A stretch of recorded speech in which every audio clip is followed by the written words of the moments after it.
Hello students, मैं दीक्षा खंडेलवाल आप सभी का आपके अपने चैनल DCS फिजिक्स पर स्वागत है। ज़्यादा से ज़्यादा चैनल को शेयर करें, सब्सक्राइब करें, जिससे और भी बच्चे पढ़ाई करें और अपने अच्छे मार्क्स ला सकें। मैंने कल आपको फर्स्ट चैप्टर के 3 पार्ट्स करवा दिए। अब उसके बाद हम आज 4th एंड लास्ट पार्ट आपके लिए लेकर आए हैं, जिसमें वाटर के बारे में ही बार बार में बताया जा रहा है कि हमारे लिए कितना उपयोगी है। नदियों में जाता है, नदियों से समुद्रों में जाता है। अब उसका अगला पार्ट एंड लास्ट पार्ट लेकर आए हैं। इस पार्ट के बाद ये चैप्टर ख़त्म हो जाएगा। बच्चों के कमेंट्स में जवाब आ रहे हैं कि वीडियो पोएम की लेकर आई जाए, तो इस चैप्टर के बाद हम पोएम की वीडियो लेकर आएंगे। ज़्यादा से ज़्यादा शेयर करो।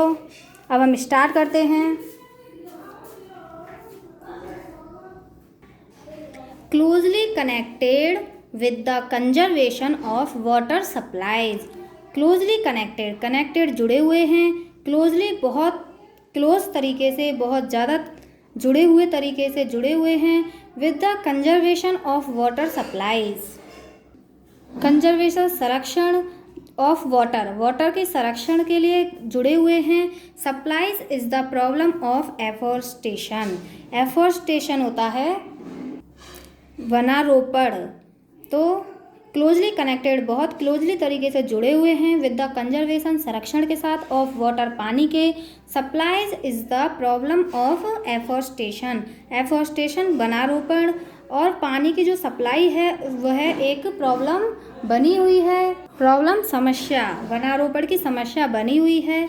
The systematic planting of suitable trees. Systematic planting नियमित रूप से संयोजित तरीके से प्लांट करना, उगाना। प्लांट करें किसका? Of suitable trees in every possible. Suitable trees, जो भी हमारे लिए सूटेबल ट्रीज हैं, पौधे हैं, उनका पौधारोपण करें। इन एवरी पॉसिबल और even in impossible areas.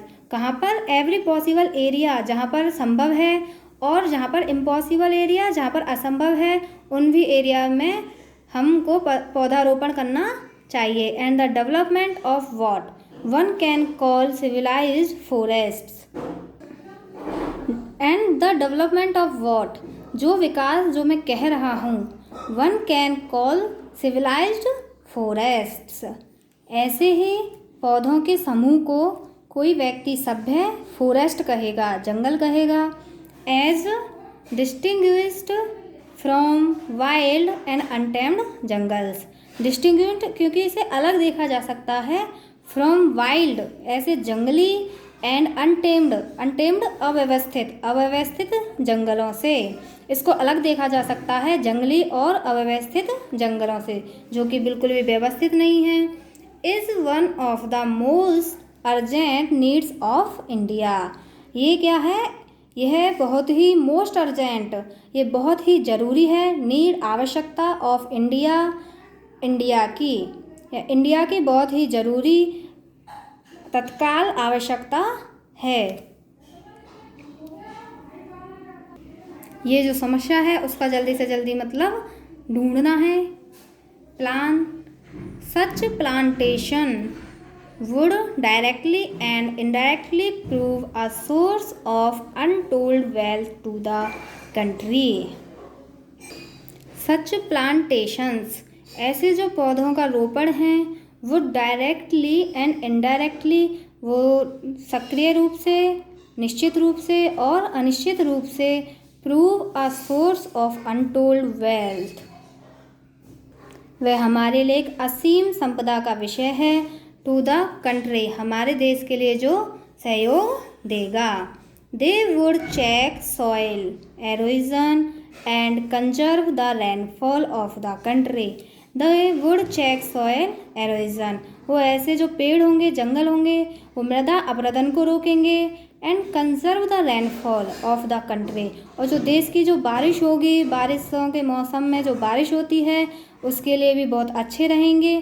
From flowing away to waste, और उन्हें बहकर बर्बाद होने नहीं देंगे। फ्लोइंग अवे टू वेस्ट, बेकार में, व्यर्थ में बहकर नहीं जाएंगे, उनका वो संरक्षण करेंगे।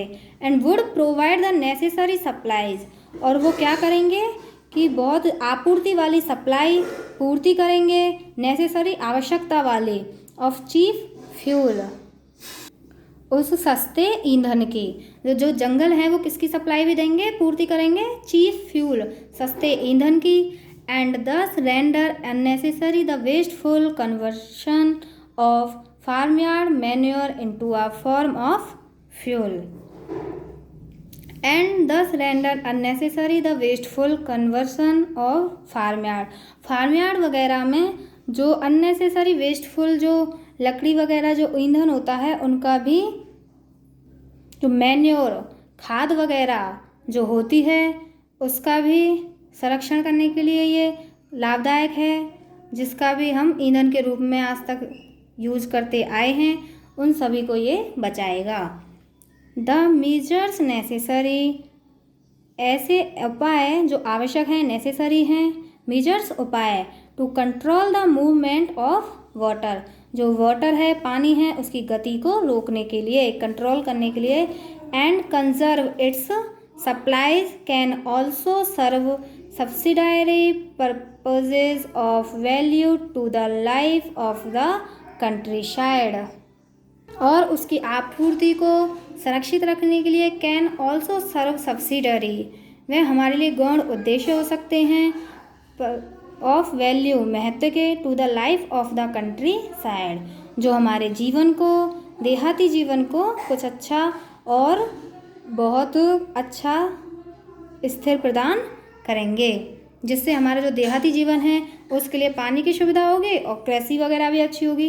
By far the cheapest form of internal transport, जैसे कि हम देखें far the cheapest form of internal transport, जो आंतरिक ट्रांसपोर्ट है, यातायात, उसके जो साधन हैं किसी भी देश में, जो इंटरनल ट्रांसपोर्ट आंतरिक यातायात के जो साधन हैं जो कि इस बाय बोट्स या तो नावों के द्वारा होते हैं, and barges through canals and rivers, जो यात्राएं की जाती हैं वो नदियों के अंदर, कैनल्स नहरों के द्वारा, तो उन यातायातों के लिए भी ये फ़ायदेमंद है। मतलब जो सड़कों पे यातायात है उससे जो ये इंटरनल ट्रांसपोर्ट है, आंतरिक यातायात है, वो ज़्यादा सस्ता होता है, चीपेस्ट होता है, सस्ता होता है। We hear much about programmes of rail and road construction.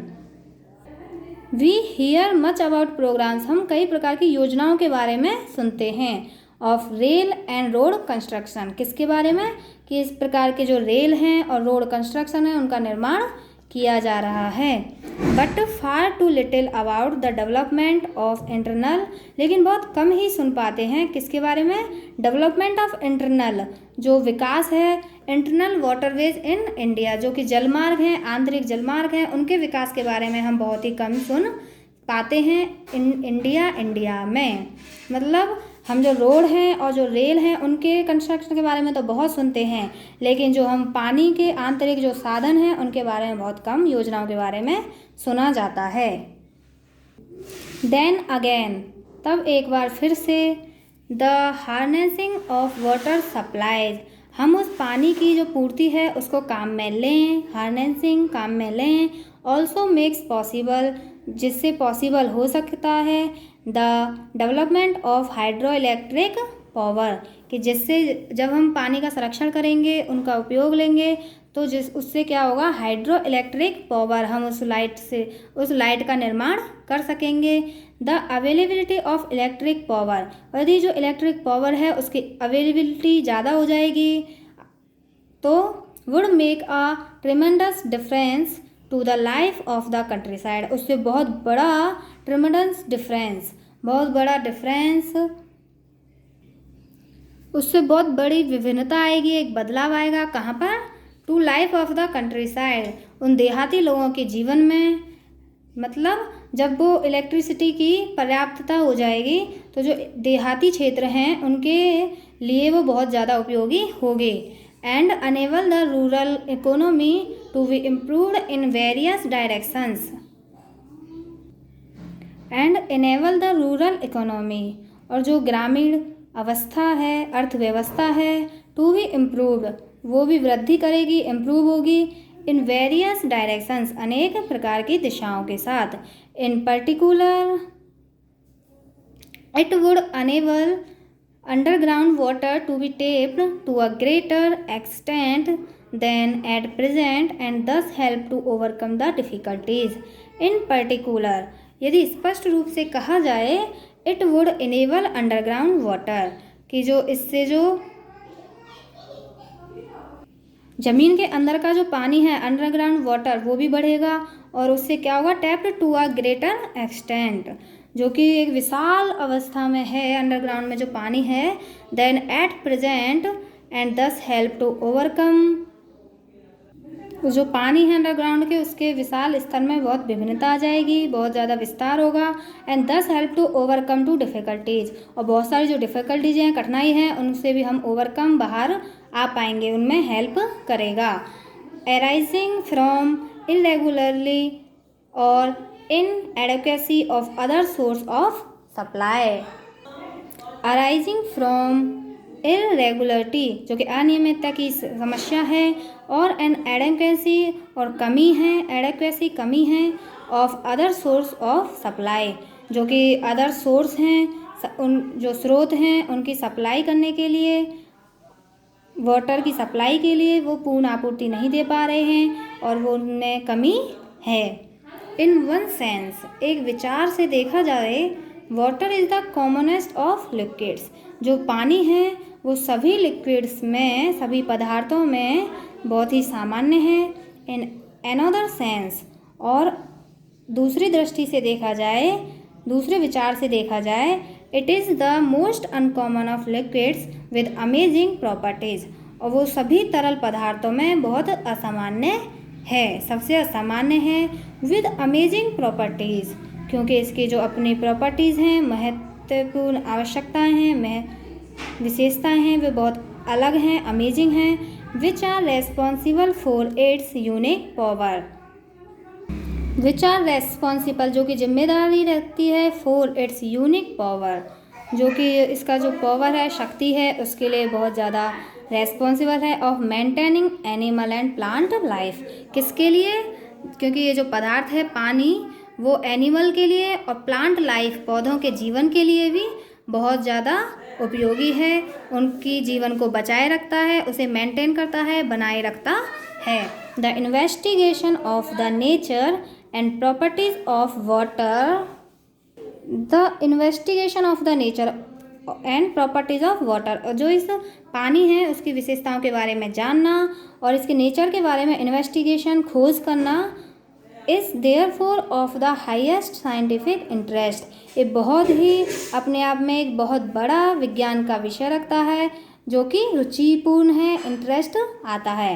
And is far from, ये बहुत दूर है, ये बहुत दूर है, being an exhausted field of research, उस स्थिति से कि यदि इस फील्ड में, इस क्षेत्र में हम रिसर्च करना चाहते हैं, पानी की विशेषताओं के बारे में, पानी के बारे में जानना चाहते हैं, इसका अध्ययन करना चाहते हैं, तो ये जो क्षेत्र है वो कभी भी कम नहीं होता, वो कभी भी सीमित नहीं होता है. जितनी आपकी सोच है वो उतनी ही आप उसके बारे में रिसर्च करते करते आगे बढ़ते जाएंगे. तो यहाँ पर आज आपका ये लेसन ख़त्म हो जाता है. आज हम लोगों ने इसमें क्या पढ़ा कि जंगलों को ज़्यादा से ज़्यादा बचाएं, जिससे पानी का संरक्षण हो. पानी का संरक्षण होगा तो वो सभी के लिए फ़ायदेमंद होगा. इलेक्ट्रिसिटी बनेगी तो सब गांव में सभी जगह उसकी आपूर्ति होगी, पूर्ति होगी, सप्लाई होगी, और फिर उससे सभी लोगों को बहुत ज़्यादा फ़ायदा मिलेगा. आज हम यहीं पर ख़त्म करते हैं. इस चैप्टर के बाद हम आपके लिए पोएम की वीडियो ज़रूर लेकर आएंगे, जिसे आप लोगों को बहुत अच्छे से देखना है, समझना है और चैनल को शेयर करना है, सब्सक्राइब करवाना है. Thank you.